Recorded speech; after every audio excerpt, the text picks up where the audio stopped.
El gobierno federal y empresarios mexicanos presentaron el Plan Nacional de Infraestructura, que se ejecutará con inversión privada por el orden de los 859,000 millones de pesos.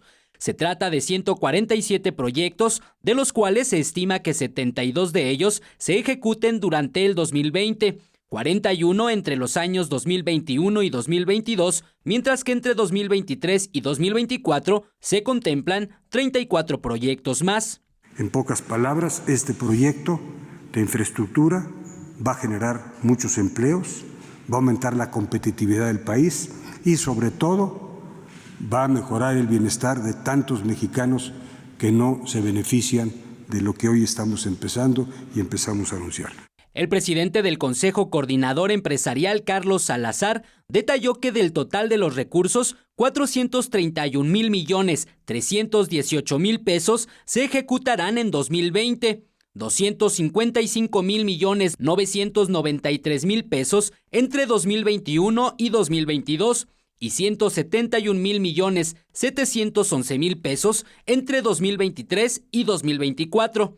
Además, indicó que los proyectos están repartidos de manera equilibrada en todo el país.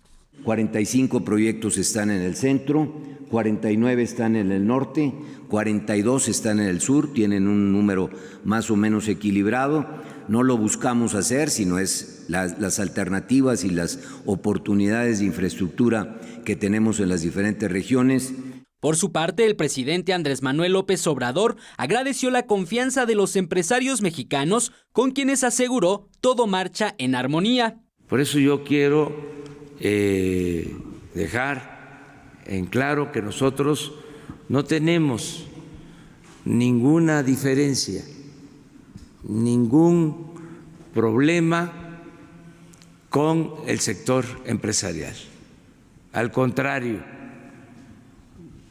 hemos procurado mantener muy buenas relaciones. Destacó que aunado al compromiso de ejecución de proyectos de infraestructura, los empresarios también mostraron su interés de elaborar un código de ética con el que se da trato justo a los trabajadores, cuidado al medio ambiente y el desarrollo de la nación.